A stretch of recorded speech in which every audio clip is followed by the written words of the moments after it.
process, the way it's laid out pretty much everywhere across professional sports, when you go through a total teardown, the most rebuildy of all rebuilds is founded on one principle above all others, and that's that you are to acquire, to amass so many prospects that they're practically crawling all over each other to make it to the top level. Good morning to you. Good Thursday morning. I'm Dejan Kovacevic of DK Pittsburgh Sports. This is Daily Shot of Pirates. It comes your way bright and early every weekday. If you're into football and or hockey, I also offer daily shots of Steelers and Penguins in the same place that you found this. Pirates 3, Astros 0 last night at PNC Park.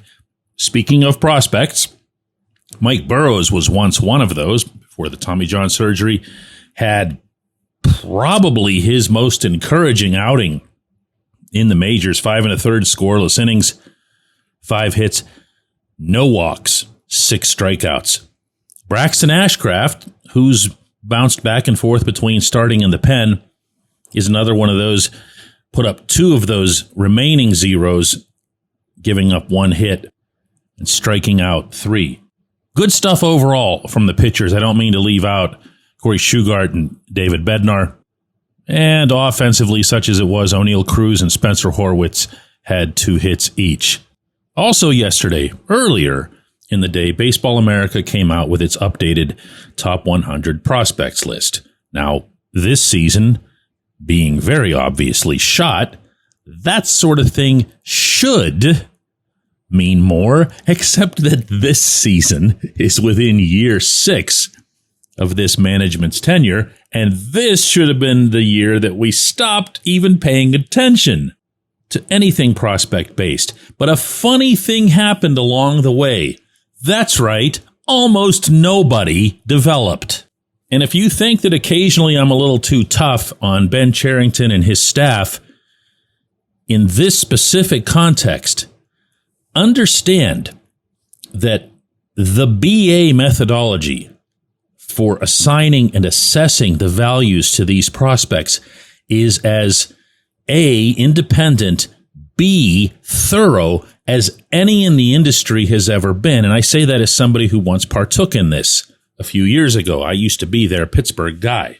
And here's what I mean, to peel back the curtain a little bit when I say that. I would offer my insights and my input on the prospects that were in the Pittsburgh system. They wanted articles on them. They wanted features. They wanted quotes. They wanted some personal background. But when it came to the baseball evaluations, they left that up to the people who do that sort of thing for a living. I wasn't doing that for a living at the time. I've never done it for a living. I'm a reporter. And they take these volumes of information and they condense it down into a system that allows them to numerically rank everybody. Well, now, I say all that, and in the year 2025, that would be this one, the Pittsburgh Baseball Club has 2, count them, 1, 2 players in the BA Top 100. Now, they appear to be 2 very good players, and in fact, are 2 guys who made significant moves upward from the last BA Top 100 ranking, that was back in January, to the one that was put out yesterday. Bubba Chandler, and you knew I was going to say him first, moved from number 7 overall, this is across all of baseball, all the way up to number 3. Everybody loves Chandler. Everybody can't wait to see him in the majors. It'll happen soon enough. The other, equally predictable, is Connor Griffin. He's now number 27, whereas in January he was number 57. Good stuff. Nothing negative to say about either pick or their progressions or anything. Anything at all. I don't even have a problem with their current level assignments because there's no point in bringing Chandler up here to this train wreck. And Griffin, even though he's really young and he's absolutely annihilating Class A, you know, let him see if he can work his way out of whatever constitutes a slump for him before he gets up to High A Greensboro or Double A Altoona. Now, I also should mention here that Thomas Harrington had been a third prospect that the Pirates had on the top 100 list back in January. He was at number 74. He is now at 100 and something because he's off the list. He, of course, is still in Indianapolis after a 2-game cup of coffee in Pittsburgh earlier this season where, those didn't go well. And that's it. That's it. I could just send us right into the break and to the J1Q segment because there's nothing else to discuss here. There are no other prospects in the top 100. Cherington can try on his weekly radio show, as he did recently, to pump up some hitters in Greensboro, but he'll do so without mentioning that Greensboro has one of the more hitter-friendly ballparks in all of minor league baseball, and he'll do so without mentioning that they've been in the system, these players, a lot of them, for years. And that's it. That's it. That's why the Pirates, the Pittsburgh Pirates, can't hit. They do deserve, of course, a modicum of credit for the pitching at hand. And you'd better believe I'll include Jared Jones in that. Jones is going to be back. But have you noticed a name that I have not mentioned yet? That's right. In 2022, Termarr Johnson was the Pirates' first-round pick, 4th overall in that class. Now, he's now 21 years old, so he's still deserving of the longer-term benefit of the doubt. But when they do these top 100 lists, they don't care about age. They're looking at nothing other than the end game, which is how do they project to performing in the majors if and once they arrive. And Termarr is long gone from these lists. Currently, in Altoona, he's batting .244 with a .347 on-base percentage, 6 home runs, 18 RBIs. All of those are better than his previous norms. Well, actually, I take that back. The on-base percentage is a little bit down. But none of those is close to what you want to see at any age, at any level, from anyone taken at number 4 overall. Now, here's hoping that you'd love this kid, by the way. You get a chance to meet him, be around him. You would love him. And here's hoping either he can figure it out or when there's a new GM and a whole new crew of people working with him that they can help him figure it out. But right now, we're looking at someone who's 5'8" with not a ton of pop, 21 years old in Double-A, and who is regarded by neither Baseball America nor MLB Pipeline, the other service that puts together a top 100 list, nor any of the advanced analytics outlets that evaluate prospects. None of them take him seriously. That's how you end up with 2 of the top 100 prospects in all of baseball. Fun thing, want to know who has the most? Actually, you might not want to know. It's the Cubs with 7. When we come back, J1Q. If you're looking for a great dining experience, look no further than North Shore Tavern. Located directly across Federal Street from PNC Park, next door to Mike's Beer Bar, North Shore Tavern is Pittsburgh's home for steak on a stone. Enjoy your steak finished on a hot lava stone in front of you, where you ensure each piece is cooked to exactly your liking. Or try their rotating selection of entrees, hot sandwiches, salads, and burgers, all while enjoying the ambiance dedicated to the great players and history of the Pittsburgh Pirates all around you. Come see why everyone's talking about North Shore Tavern and steak on a stone. It's Gun Storage Check Week. Help prevent unwanted access to your firearms. No one wants their unsecured gun to be used in an accident, a suicide, or a crime. Use lockboxes, safes, and locks to secure your firearms. Learn more at gunstoragecheck.org. That's gunstoragecheck.org. Brought to you by NSSF, the Firearm Industry Trade Association.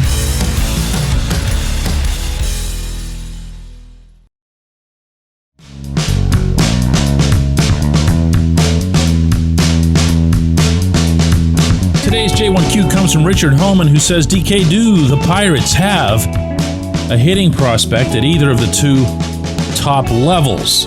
Termarr Johnson's batting .244 in Altoona, and I don't believe there's one in Indianapolis. Instead of just flatly declaring that there isn't one at Indianapolis, I'm going to take it a step further and name names. The best hitter on that roster by a zillion miles this year had been 30-year-old Nick Solak, and his .393 average and 6 home runs and 19 RBIs, those were taken so seriously by Pittsburgh management that when he was recalled here 3 weeks ago, he was permitted to participate in only 11 at-bats. Not games, 11 at-bats over the span of nearly a month. He just basically suited up day after day and did nothing. And yesterday, smartly declared himself a free agent after he'd been outrighted off the roster. So who's left? Which names do you want to hear? Which ones? Do you want to hear all of the names, or do you want to hear the ones that would still be considered prospects? Do you want to hear about Matt Gorski, who you saw up here and you've figured out for yourself what everybody else has for a long time, which is that he has pop, he has power, he also strikes out a ton. And he's done that at every level, and he did it in Pittsburgh. Do you want to hear about Jack Sawinski? Still love the kid to death, but I'm not looking at an 833 OPS right now in Indianapolis and thinking Jack's solved. Malcolm Nunez is a strange case. He's 24, and he's always put up good offensive numbers throughout the minors, including when he was in another system. And yet nobody anywhere has ever taken him seriously. That's partly because he really doesn't have a position, and if he was going to come to the majors and be a DH, he'd have to be way better than what he actually is. Ji-Hwan Bae is there too. Want to talk about him? Nope.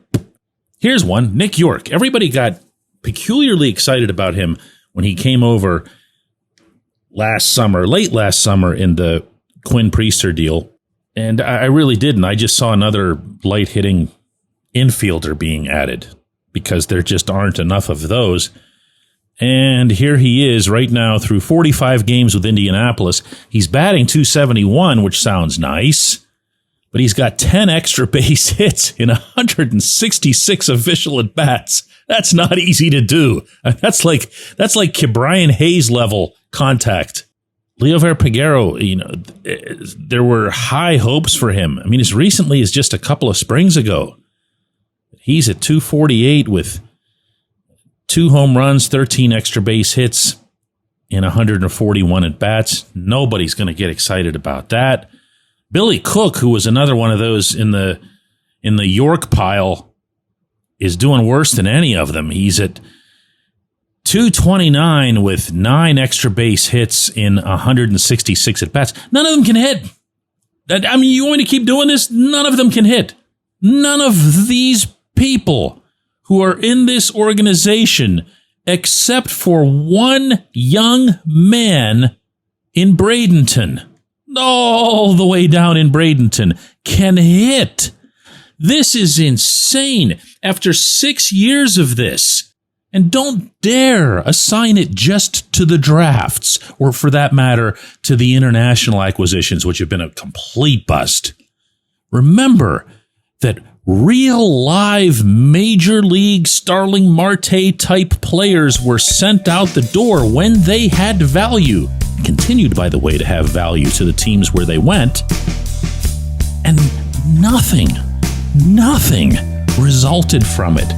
I appreciate the question. I appreciate everybody listening to Daily Shot of Pirates. We'll be back with another one of these tomorrow.